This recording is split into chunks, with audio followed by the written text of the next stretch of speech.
Hello and assalamu alaikum. Welcome to a very exciting Paklaunch session.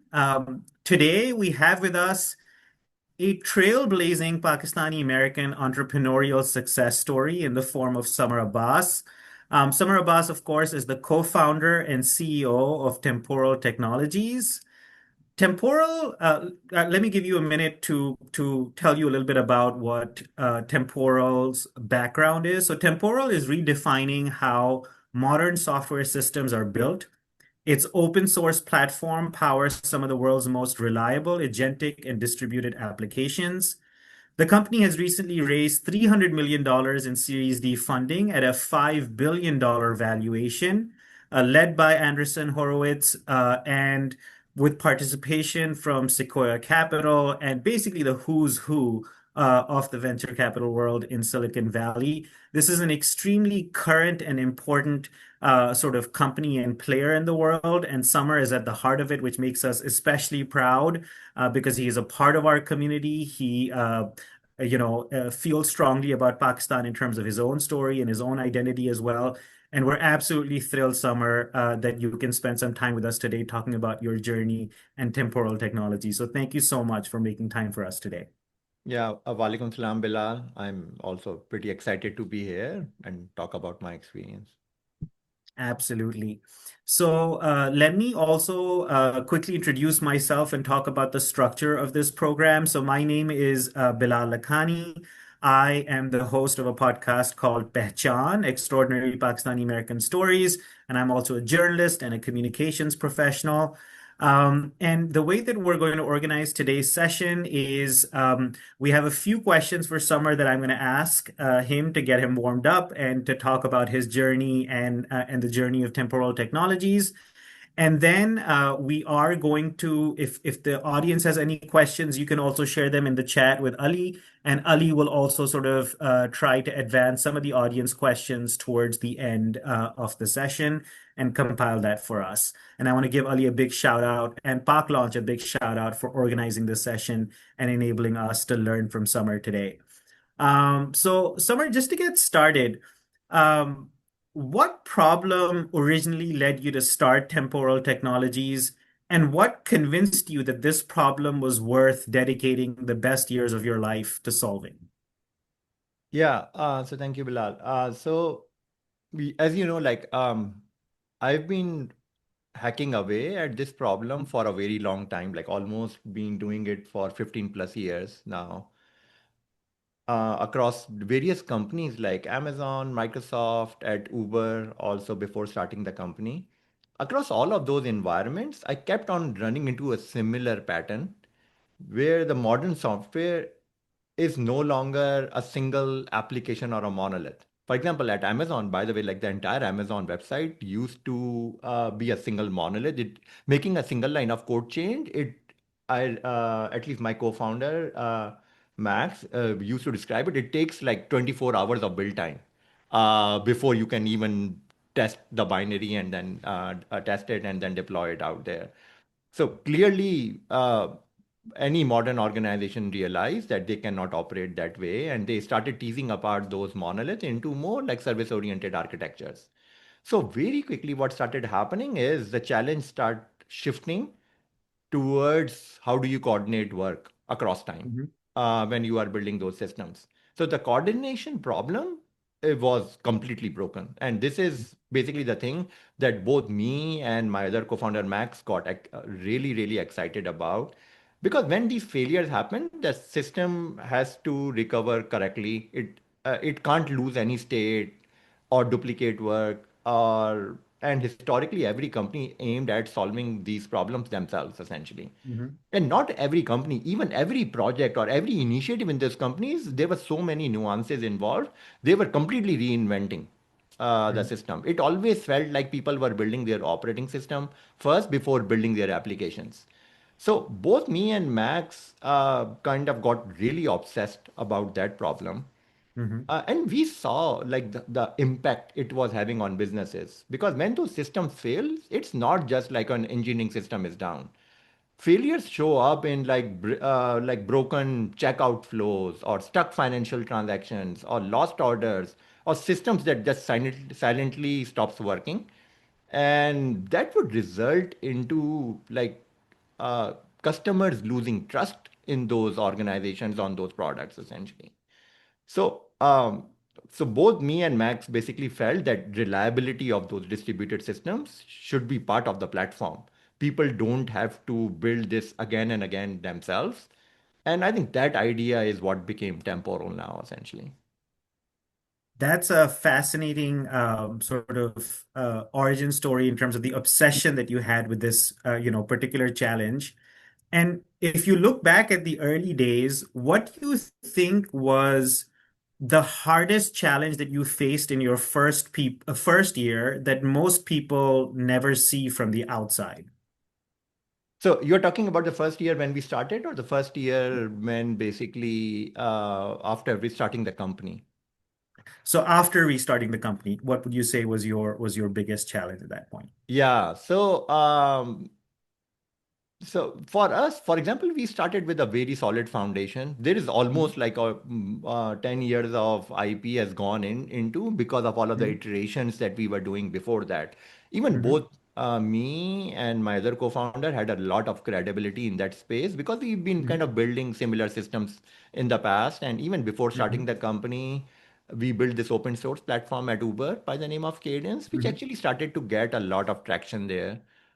Um, One of the hardest challenges that we immediately run into starting the company is, I would say, bringing like-minded people, recruiting. mhm, Is been if you by the way, both me and my co-founder, we are first-time founders. mhm, We are been providing technical leadership in our past challenges. We have never been people's managers mhm, or lead large organizations. So immediately starting the company is about building the founding team who are mhm. like-minded people who are excited about the challenge, excited about the mission of the company, and then willing to come with us and then help us build that out.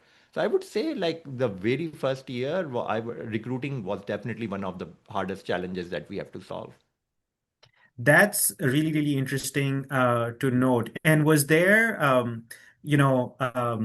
there a specific type of person or type of, initial team that you were trying to bring about? Like, what is your sort of secret sauce or understanding when it comes to building, a team around you? Is there any thought or advice that you have on that? Yeah, so first of all, like we, from the day one, we've been solving very hard technical problems Hmm. essentially around distributed systems. So, in all honesty, we were kind of trying to recruit talent, which competing with like big tech places like Hmm. Microsoft, Hmm. Amazon, Meta, Hmm. Google, and Yeah. we were competing with talent from all those places essentially. Uh, One of the things which actually played in our favor is Hmm. eventually we are building a product. Temporal is a company which is obsesses about developers. And we are Hmm. building a product which is actually empowers other developers in those organizations. So our Hmm. mission that we were on so much resonated with the kind of people that we were trying to recruit, and that got them really excited because they Hmm. have felt the Yeah. exact same challenge themselves in Hmm. their previous Hmm. jobs, and they were Yeah. got so excited. The approach that me and Max were taking to kind of solve that problem Hmm. really resonated with those folks, and that actually ended up becoming one of the core strengths for the company to recruit talent in.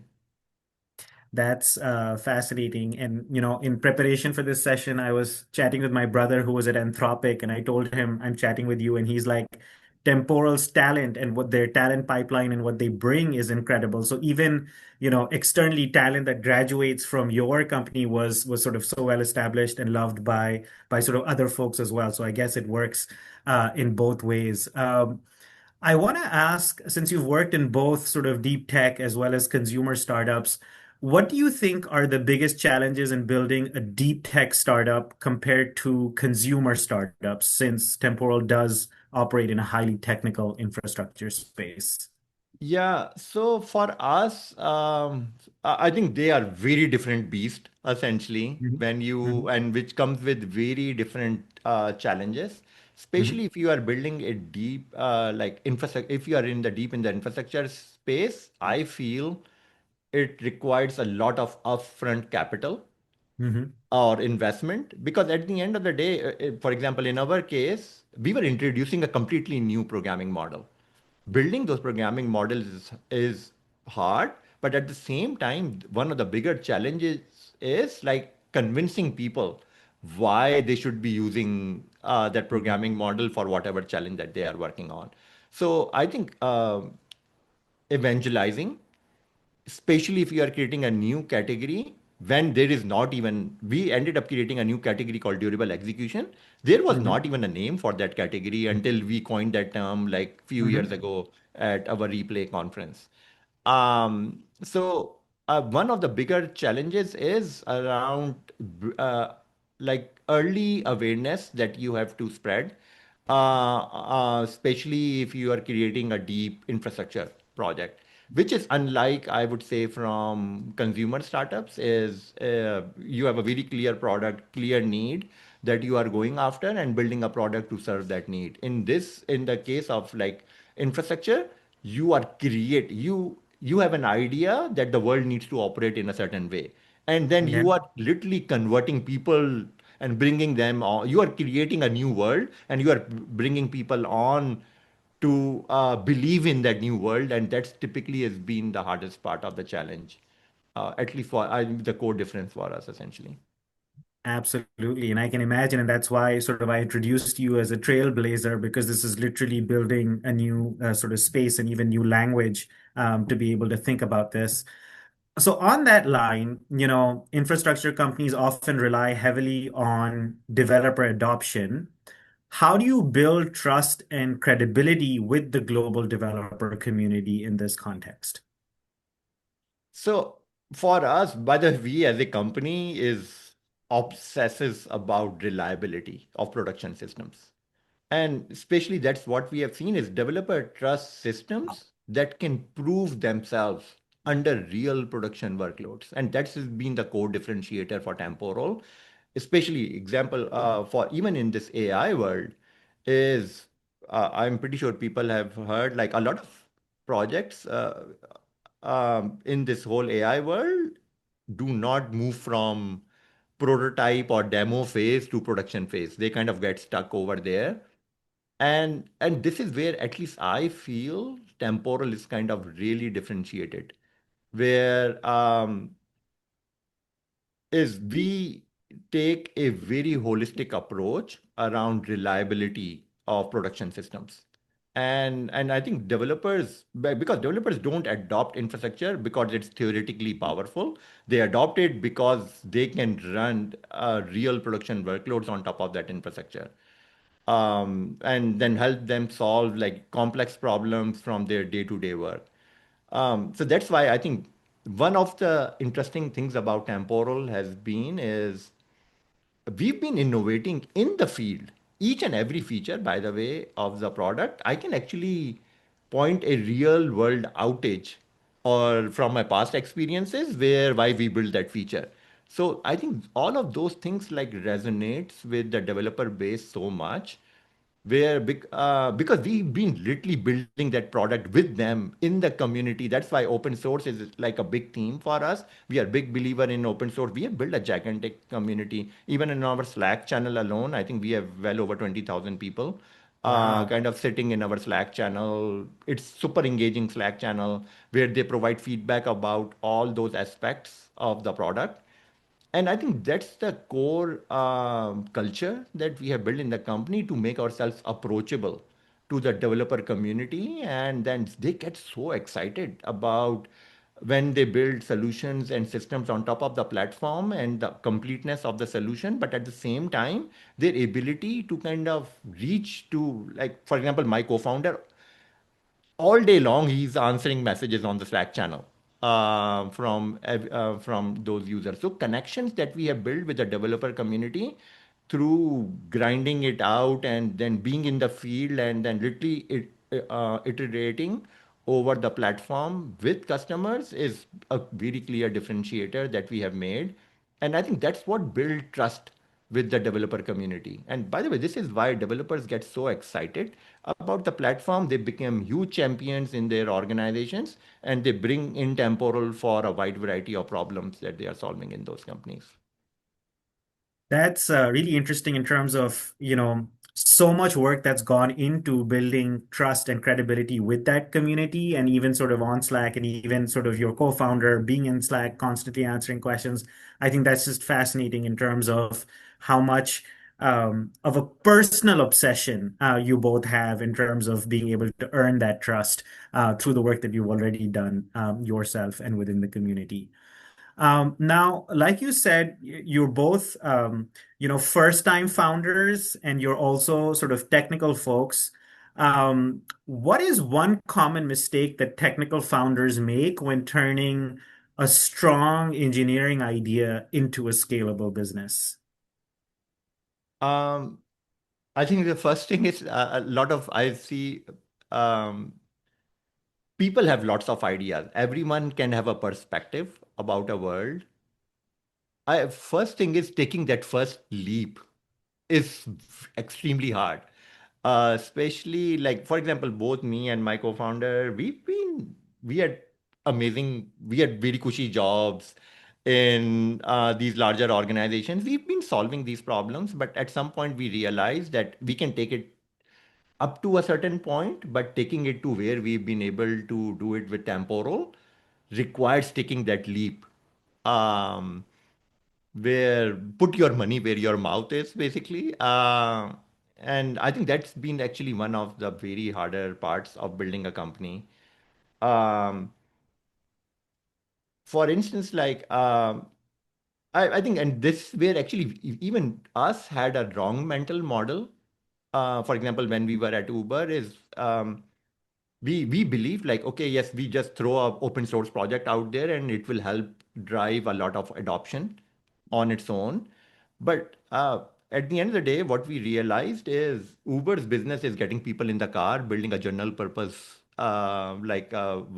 platform, orchestration platform is not their core business. And this is where like companies, even though they got excited about the open source project, they won't adopt it for something serious unless there is an entity behind that idea. And I think so that took us a little bit of while to kind of realize that, oh, there's a chicken and egg problem here. And then you really have to build an independent entity who is 100% behind supporting that open source project. And I think that did wonders for us, essentially just taking that leap help us kind of really put fire to the success of the open source project, essentially. And this is something I think taking that first step is also very extremely hard because suddenly you are giving away all your comfortable life and then you are entering into a world with all sorts of uncertainty around it. But typically, I would say, one of the common mistakes, at least I've seen technical founders, is just taking that leap uh, to get something going. And in your case, you mentioned, you had cushy jobs. Taking the leap is probably like the hardest part, and it's about putting your money where your mouth is. What was that moment for you where you sort of said, "Hey, this is something that I want to do"? Was it one moment, or was it like a series of things that happened, as you said, you were building foundations or working this space for a long time? Is it, because there's common perception, there's this moment of revelation or inspiration that comes, or was it over time which led you to say, "Okay, you know what? I feel comfortable putting my money where my mouth is and going into this." I don't think there, I think there was one specific moment. The funny thing about, by the way, founders is they have a couple of screws loose in their head. Is even like back in 2010, I was fully convinced this is how the world needs to be. And software development is broken. And I think we can have a gigantic impact on fixing how Mhm. the world needs to look like. So every founder, by the way, I have met is whether they are successful or not successful, one common thing is they always have that belief that Mm-hmm. how can this fail? And this is how, because they are so sure. Mm-hmm. Actually, in some place I used to describe in another event is they are like firefighters, is Mm-hmm. because it's so weird, right? When there is a building on fire, Mm-hmm. everyone is running away from it. Mm-hmm. Firefighters runs towards it essentially. Mm-hmm. And I Yeah. think that's one of the things is the founders typically have in a similar mentality. They see a Yeah. problem, and a Mm-hmm. lot of people will sidestep that Mm-hmm. problem, but they take it heads on. Yeah.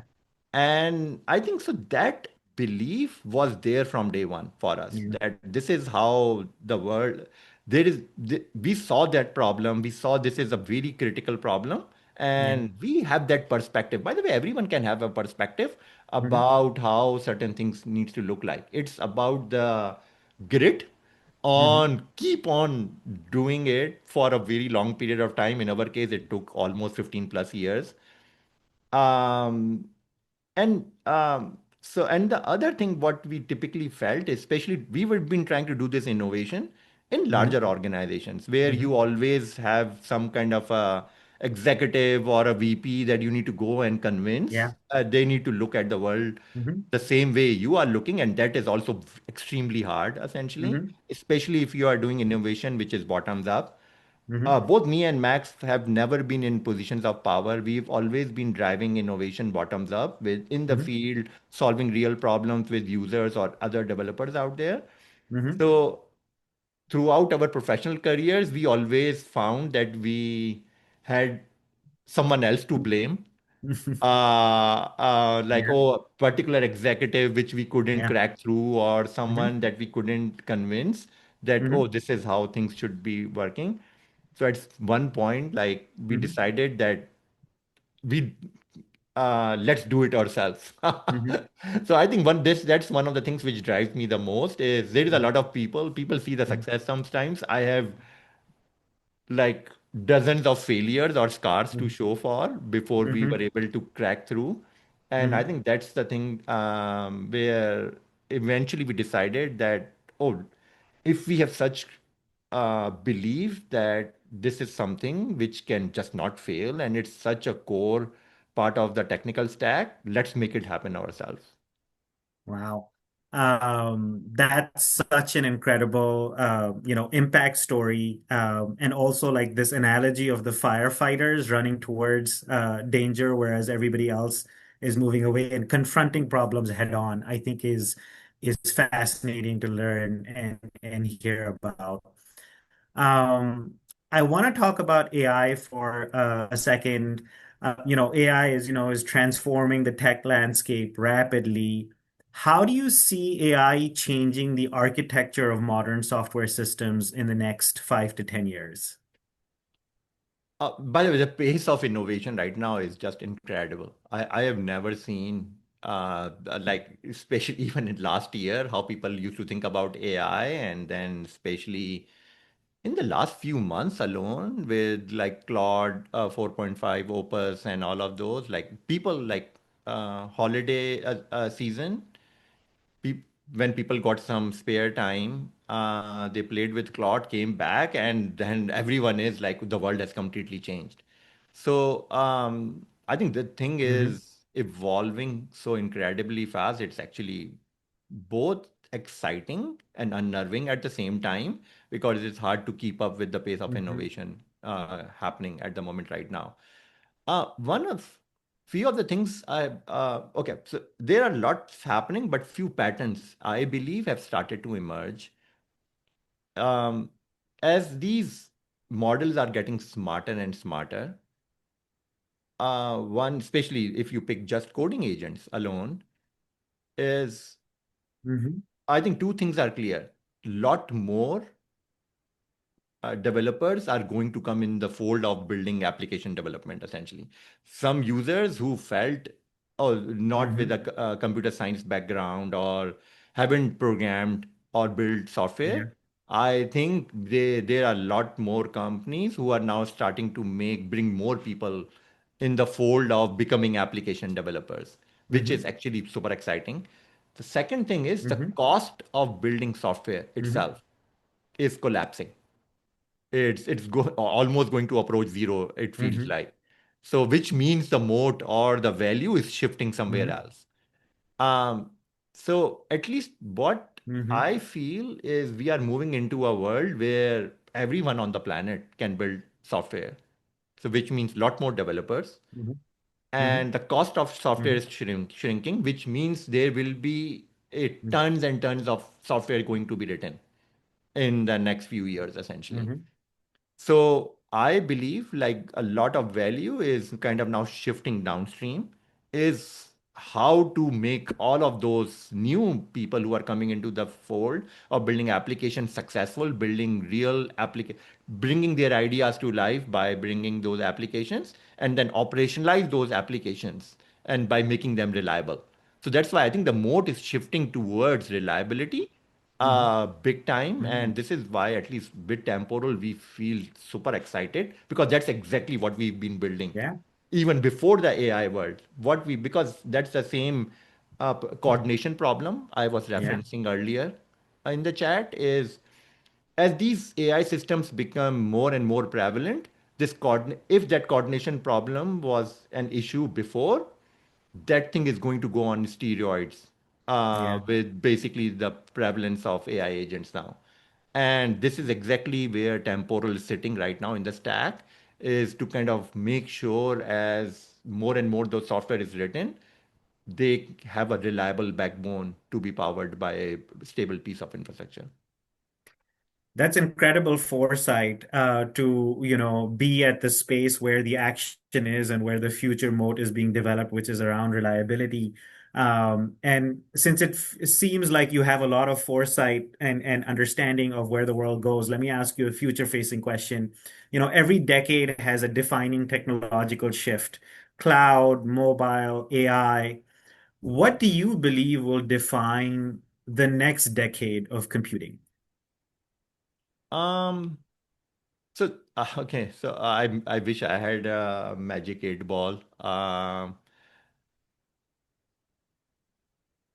think what's starting to happen is which people still see, right? Like there is going to be an explosion of agents, essentially. Even for our company, every large modern organization is going through a complete rewiring. And by the way, like as a entrepreneur, and especially first time founder, like we've been sometimes advised that okay, innovate on the product where our key strength is essentially. But then there are certain patterns which Mhm. we've been coached to take for granted, or Mhm. ratio of engineering to product, or how do you Mhm. build organizations, Mhm. how do you build your like customer support Mhm. organizations, or how do you build like GTM motions. There are Mhm. certain things where there are established patterns, and Mhm. we've been coached a lot is okay, don't innovate there. It's like Mhm. because there Mhm. are hundreds and hundreds of examples or patterns. These patterns are established because of all of those Mhm. examples out Mhm. there. I feel all of that needs to be thrown out the window. Mhm. And it's actually pretty exciting times Mhm. for founders to completely think from first principles how an organization needs to look like. And Mhm. by the way, this is a lot of successful technical founders. I think that's their core strength of thinking through first principles. But in all honesty, there is a gigantic rewiring of organization happening right now out there in the industry. Especially now, people have started to also already talk about software is dead and all of those things are dead, and which is coming from exactly this rewiring, massive rewiring of larger enterprise happening at a massive scale. So the thing that I feel that how the modern organization structure will look like in the next decade, I think we are due for a gigantic upgrade Mm-hmm. And I think the level of efficiency this whole AI systems are about to unlock, humanity has not seen that before. So for me, it's as a founder, it's super exciting time on, oh, I can apply my whole first principles thinking even on the layout of the organization, and that actually gets me super, super excited. That's fascinating and really, really interesting to hear your point of view on how even though nobody has a magic eight ball, I think that that's a very powerful, challenging of fundamental assumptions that everybody takes for granted, and then seeing where potential areas of new growth or opportunity can emerge, from there. I have a few more questions to round us out before we go to some of the audience questions, which I know Ali is also gathering and sharing with us. I want to talk about the Pakistan startup ecosystem for a second. The Pakistan startup ecosystem has seen both rapid growth and recent funding slowdowns. What needs to change for Pakistan to be able to produce more globally competitive tech companies? Yeah. Please take it with a grain of salt, like because I watched the Pakistan ecosystem from very far away. Hmm. Um, First of all, like of course, like I've been born and raised in Karachi. I grew up there. My education is from there. I have deep respect and for the culture and the people, and I love every aspect of that of Pakistan. Um, there are certain ingredients which have always been there. One of those is like the amazing raw talent which exists in the company, in the country, where it's I think Pakistan is exactly similar to any place on the planet. Amount of talent being produced essentially on the ground at and super raw talent essentially. Hmm. Uh, from my perspective, how can we invest into that talent? Hmm. How can we empower them with opportunities and like get this is why like a lot of people like myself also Hmm. who ended up leaving the country is Hmm. because to find those opportunities where we can up Hmm. level ourselves. Hmm. And this is where like immediately that talent which comes out of colleges, they kind of there is a gap, there is a barrier there Hmm. where they find it super hard to crack through and find those opportunities within within the Hmm. country itself. Hmm. This is where I feel like there's a gigantic opportunity. I think Pakistan is definitely a country which is have a lot more potential and I think even the like modernizing how the government in Pakistan operates themselves Hmm. will just open up so many opportunities Yeah. for that talent to kind of up level themselves. And not only that, it will just have the company operate in Hmm. a completely different level also. For a Yeah. very things like just tax collection, right? Like just Hmm. even automating Hmm. how people do financial transactions in the Hmm. company. Hmm. You just pick that one problem Hmm. it that alone building those systems in-house or within the country itself will just open up so many opportunities there. So for me, like when I see even at a grassroots level how we can take the talent, local talent in Hmm. the country, and then empower them to deliver impact or value and up level the entire ecosystem in Pakistan, I think there is a lot from both regulation or funding or like providing those opportunities. And I think there's tons and tons of things Pakistan, like people in Pakistan can do to kind of unlock the potential. By the way, one of my own value within temporal is what we call as unlock possibilities, and in all honesty Pakistan as a country is ripe. There's so many possibilities which like people in power should be thinking about how to unlock those for like literally building out the middle class there. And I think this is from an outside, I definitely have wished people there all the best. I have so much Hmm. trust and so much respect on the kind of challenges people go through. By the way, this is even my own personal experience there is I lived in Karachi in the 90s era, very unnerving time Mhm. there, Yeah. but it gives you that resiliency. Hmm. Yeah. Which this is where you don't just take no for an answer. That's why like I've been banging my head on this one problem for the Hmm. last 15 years, and I think a lot of that comes from the resilience that Hmm. like learned from those days Yeah. in Pakistan. Absolutely. I grew up in Karachi in the 90s as well, so I know exactly what you're talking about. And I think the grit and the ability to pivot and to the ability to keep going despite whatever is thrown at you is something that really helps. And a lot of, entrepreneurs who grew up in Karachi speak about that, and about how, and not just in Karachi, frankly, across Pakistan, who talk about where that comes from. You talked about the government, and from a policy making standpoint, you talked about talent. What role can diaspora founders and global operators play in potentially accelerating innovation in emerging markets, so that more impactful companies are built in the region itself versus just transporting the top talent to sort of other countries? Just curious on those two questions.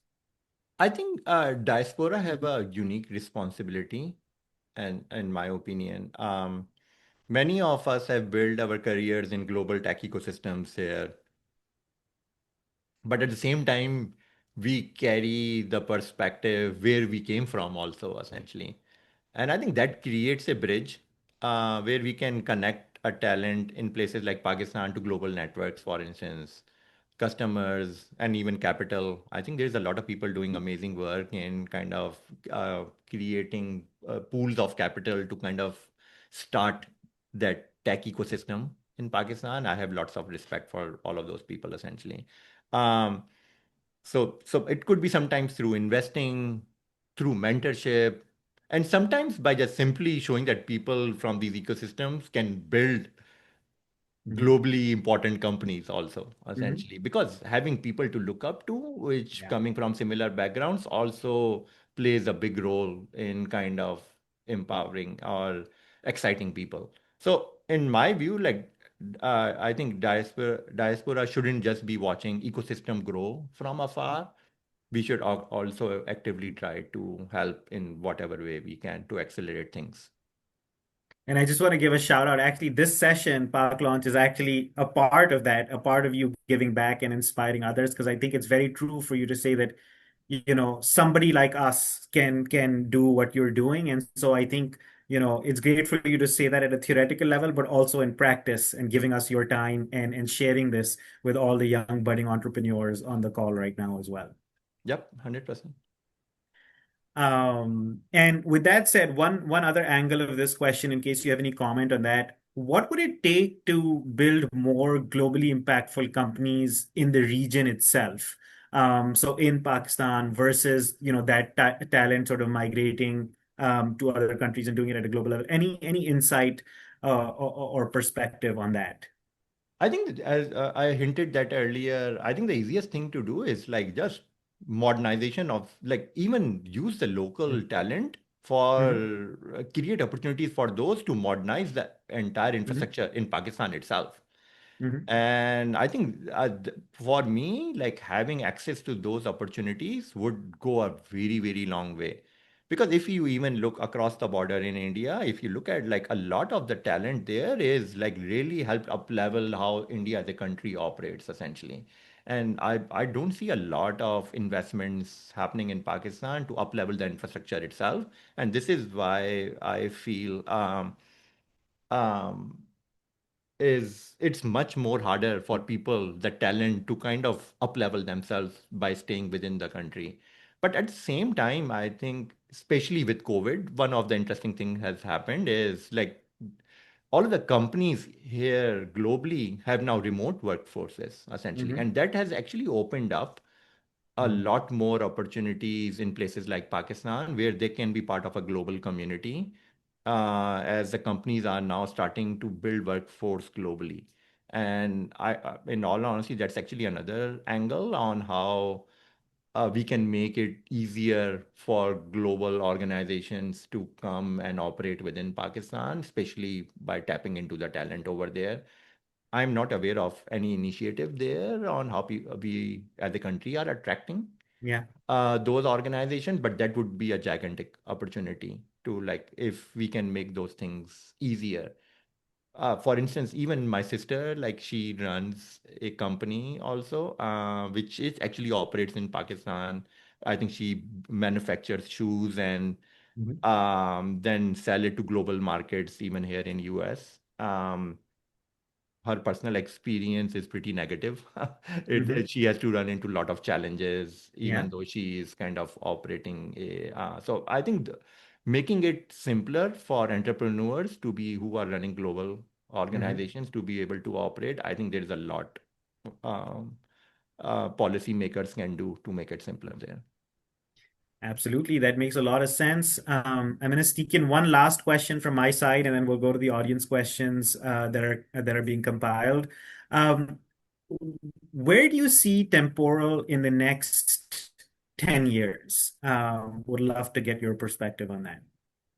Um, I think we are already pretty fortunate to power some of the most important companies out there already. We power some of the very critical parts of their businesses, from like payments to logistics to onboarding systems to risk workflows to operational backbones. Basically, we have become the operational backbone for modern software now, essentially. Um, what excites me is that still I feel we are in the very early days of this architectural shift which is happening. So the same thing that I kind of hinted earlier, lot more developers are coming in the fold of building application development, lot more applications being written. And I think with where a lot of software systems are going to get more and more distributed, more long running, and increasingly autonomous.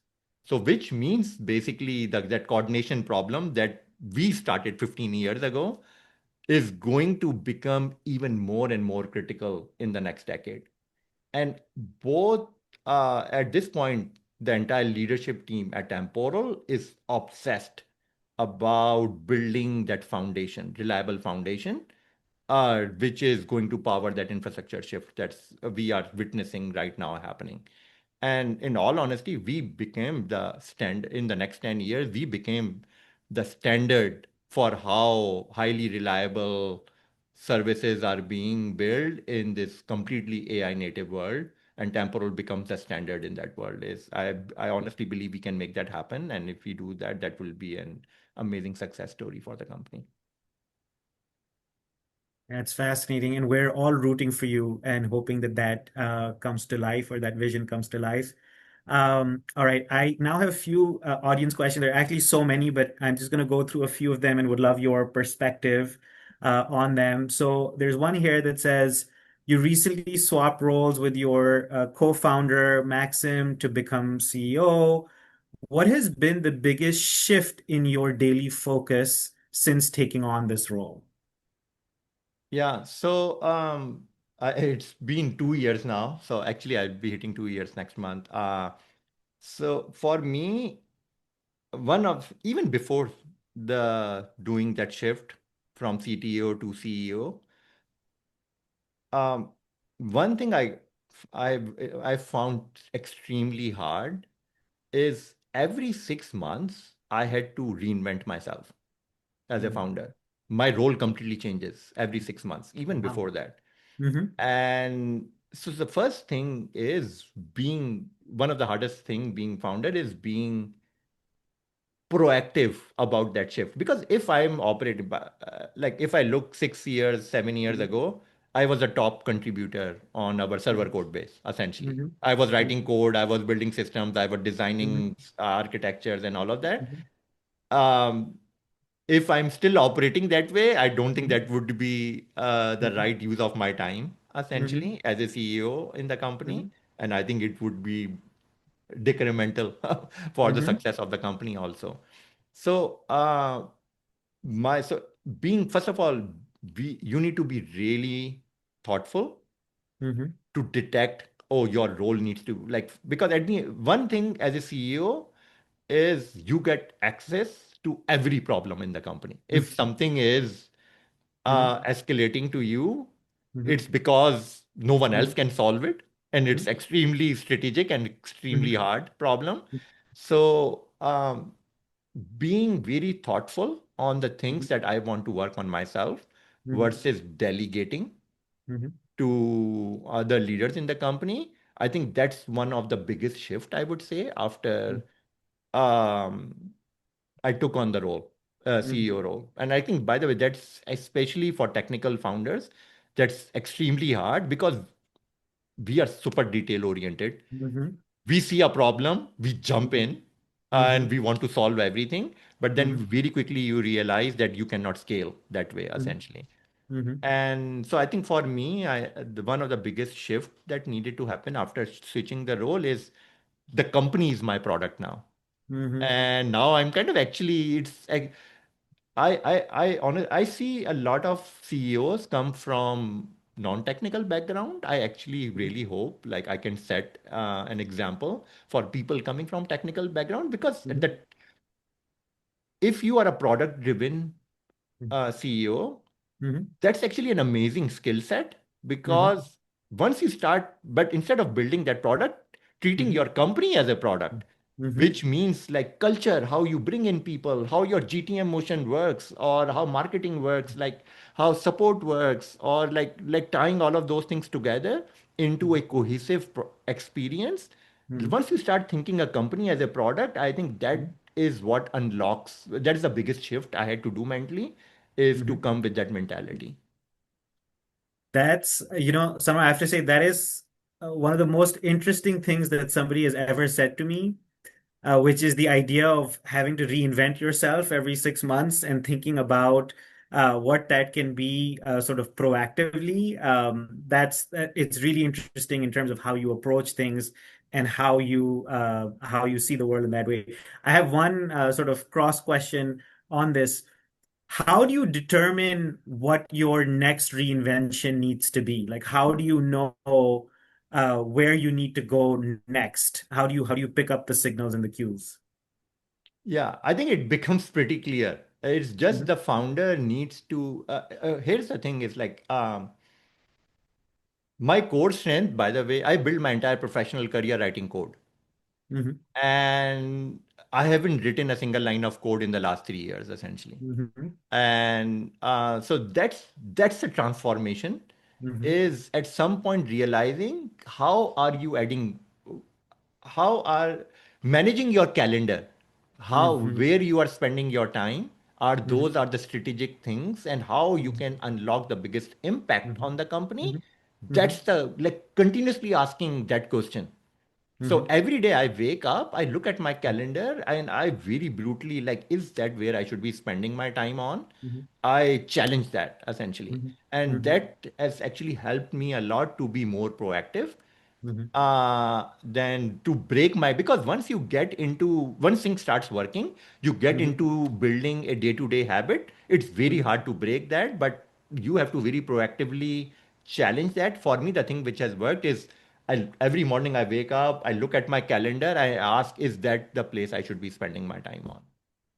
Wow. That's amazing. I could talk about this with you for the rest of the evening, so I'm gonna move on to some of the questions from other folks here. Your Series A pitch deck is famously used by Sequoia as a training tool. What was the one thing you wanted investors to understand about a problem most people didn't know existed? Um, I'm trying to understand that question. Is it about just like what are the thing that What I was the thing want? in your pitch deck that you wanted investors to know that was probably the most important thing you wanted the investors to know in your pitch deck? Yeah. So the first thing is what problem you are solving and able to articulate that problem in a concise and clear way is the most important thing. Then I think once you are able to articulate that problem, then bringing credibility, why you are the right person to be solving that problem. Mhm. And I think Mhm. that, especially during early stages of fundraising, what Mhm. investors are looking for is what problem are you solving? Why you Mhm. are the right person to solve that problem? And I think it used to be really important is, by the way, once you solve that problem, what the market, what the TAM looks like. Mhm. But Mhm. in all honesty, with this whole AI shift happening right now, Mhm. I I don't even know whether that's a good use of time these days, Mhm. because the Mhm. TAMs are appearing and Mhm. disappearing on like a moment's notice now, Mhm. essentially. Mhm.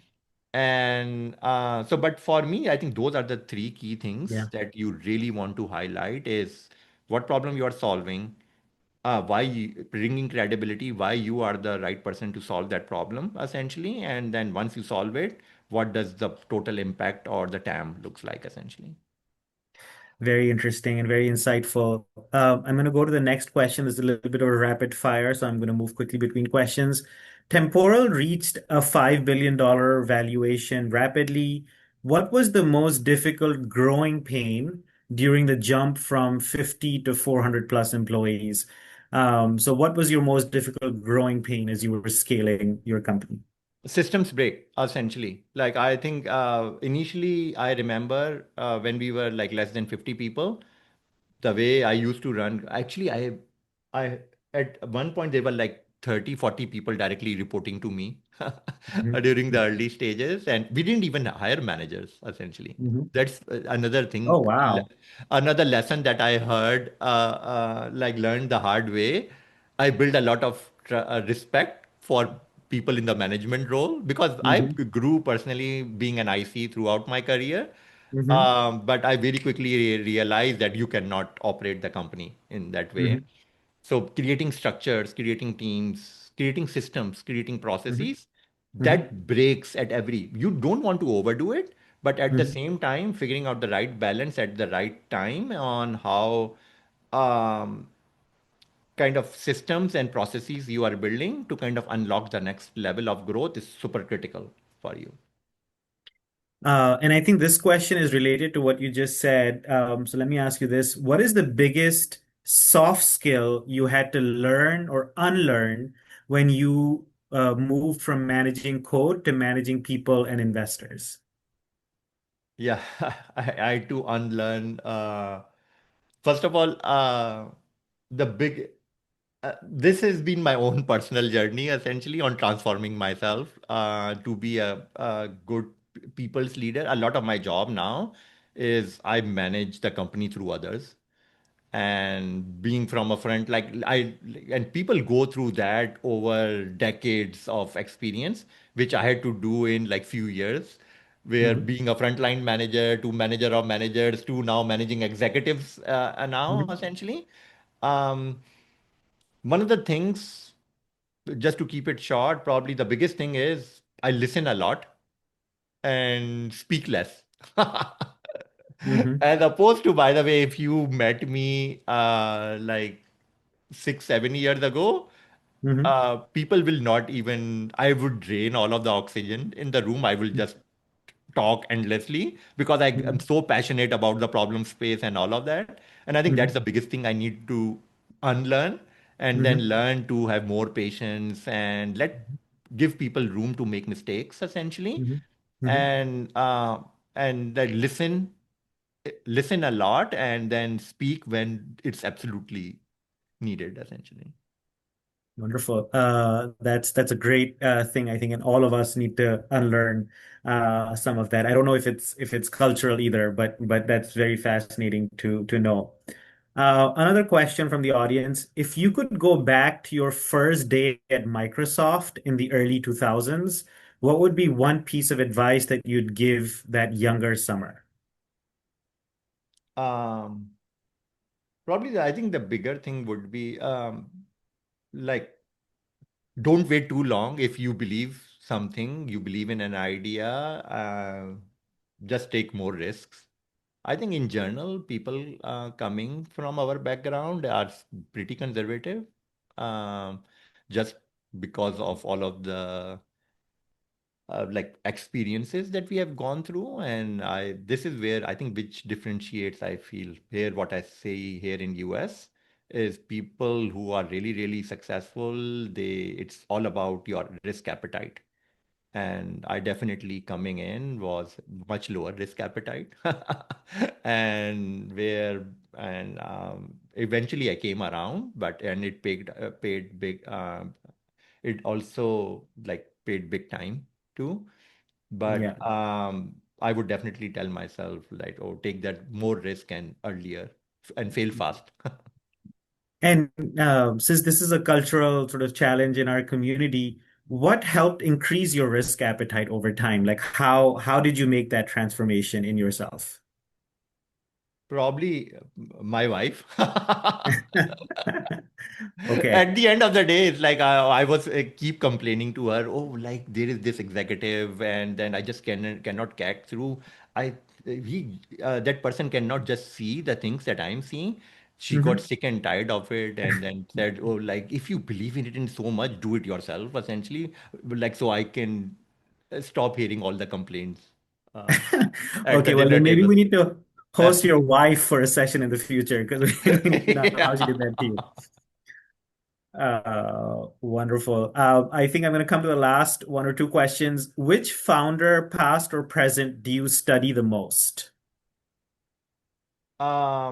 So I'm definitely a big Jensen fan. Jensen has been like, for example, like imagine creating a company Nvidia, which is I am a big gamer also, like buying like GPUs for a completely different purpose, but then at the same time, like literally creating a world Mhm, and moving people, the entire planet to believe in mhm, that world. mhm. For me, I think Jensen is a masterclass in terms of the grit, the vision that he has shown, and what he has been able to deliver. I'm just a big fan of that. Wonderful. Let me I come to the highly last. recommend people to definitely go watch Jensen's previous lectures or talks, and you will learn so much from that, essentially. Absolutely. And I would encourage everybody to do the same as well. I'm going to ask the last question before we give closing remarks. Investors love growth metrics, but engineers love stability. How do you balance feature velocity versus regression testing in your team's quarterly goals? Or more broadly speaking, how do you balance the demands from the investors with being studied and methodical? So I would love to get your perspective on that. Yeah, so I think, by the way, this is a widely held belief that growth at all cost, essentially. Uh, I I don't agree with like I've built this company completely differently. By the way, Mhm, like the first 2 years of the company, I didn't even think about monetization. mhm, At least I believe the way we are building Temporal is we are in a marathon, not a sprint. mhm, And so we have never been big fans of like growth at all cost and mhm, moving the growth metric. Essentially, we've been building a company which can sustain for the long run. mhm, That's why I've built my entire professional career solving this problem. I have a lot of mhm, patience, essentially, mhm, and at this I've brought the same approach on making sure, and that's why I feel a gigantic platform shift happening. Like we mhm, are a pre-AI company, essentially. mhm, Even with that gigantic platform shift, essentially, we are actually super positioned in mhm, who's now powering that platform shift also, rather than companies who just got wiped out during that shift. So I think growth at all cost is not something that I believe in the most. As opposed to, yes, you have clarity of where you are kind of headed, and then staying true to that, and then building the business with like looking at growth, looking at efficiency, looking at the value. That most important thing is what value you are bringing to your customers, essentially. So that's why, for example, from day one, that's why we built the entire business as a consumption based model, which is super hard to bootstrap. But once you get that snowball rolling, it has compounding effect, essentially. So at least that has been my philosophy, and it has paid really, really well for us, essentially. Well, Summer, thank you so much. And on that note, I just want to say that this is one of the most intelligent and insightful sessions that we've hosted, at Paklaunch. I think learning from the depth of your expertise, your obsession about your product, and now your company as your product. I think understanding how you reinvent yourself every 6 months, and how, for our community, because this is the Pakistani community, a lot of things that we also carry, whether it's, risk conservatism and things like that, you carried all the same things. You came from the same sand that we came from. But being able to overcome and reinvent yourself, I think that that's a really inspiring sort of message. And then seeing what Temporal is focused on in terms of the product itself and the future of where things are going from a reliability standpoint. I think this was such a fascinating session, and you're such a trailblazer, not just in the tech space, but frankly, also for our community. So thank you for spending time with us today and sharing your story and inspiring the next generation. Okay, thanks a lot, Bilal. I had a great time chatting with you, and thanks for moderating.